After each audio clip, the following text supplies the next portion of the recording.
This segment of the news is brought to you by Sun Oil Limited. Welcome back. Although faculty represented by the Union of Tertiary Educators of the Bahamas, UTEB, remain in the classroom at the University of the Bahamas, protests will continue as the union has rejected the salary package increase offered by the university in its new industrial agreement. UTEB President Daniel Thompson said staff may consider withdrawal if the university does not meet their demands.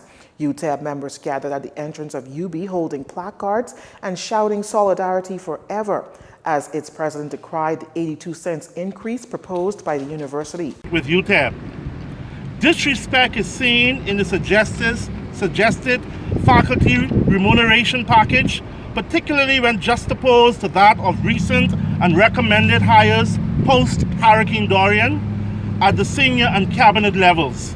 Indeed, the 82 cents per day increase proposed by the university reveals an egotistical and narcissistic reasoning that is a clear indication that the university does not support an egalitarian society. Mr. Thompson says when workers whom he represents are displeased, marginalized, and oppressed, it will not lead to a better university. When asked about the effects of the protests on the impending final exams, he said this. Yes, we have no comment. We are hoping and hopefully that perhaps by the time exams come, this matter will be resolved.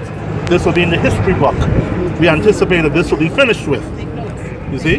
But I must warn the institution nonetheless that we are here trying to find a solution to take our university to a higher level. Do not take us for granted. Cease and desist in the disrespect. Recognize our contribution. Respect is a very powerful thing because we represent the tertiary institution, highest level of learning. Other trade union leaders, including Kimsley Ferguson, who represents the Bahamas Public Service Union, assembled with UTEB, expressing dismay at the proposed 82 cents a day salary increase and warned of possible increase of their antics. In solidarity with him, there can be a shocker shortly because it appears as if almost every trade union in this country got a strike vote in their back pocket. Correct. Oh, yeah. And so we have to be very, very, very concerned that we don't have another Burma Road on our hands. We are very concerned that every industrial agreement that we, the Bahamas Public Services Union, have negotiated is at the point of stalemate. Turning our attention to crime news, police on Abaco have a male in custody for alleged possession of an illegal firearm and a large quantity of ammunition.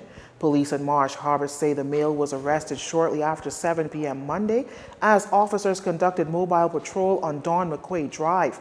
Acting on information, the officers searched an abandoned building in the area of the Pigeon P, where they discovered a Ruger .22 rifle, along with 4.22 millimeters of magazines, 20.45 millimeter rounds, 7.40 millimeter rounds, 19 millimeter, 21 7.62 rounds, 79 Winchester 30.30 rounds, 40 30.06 rounds, along with an assortment of 22 rounds of ammunition. The adult male is expected to be formally charged later this week.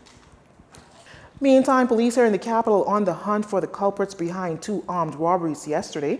In the first incident, shortly after 11 a.m., a man was in the area of a business establishment on Mackey Street when he was approached by four males armed with a firearm who robbed him of cash and checks before making good their escape in a Nissan Note. In the second incident, shortly before 3 p.m., three males, two of which were armed with firearms, accosted a male in the parking lot of a business establishment on John F. Kennedy Drive and robbed him of cash before fleeing the area in a dark blue Nissan. You're watching JCN News. Stay with us. This segment of the news has been brought to you by Sun Oil Limited.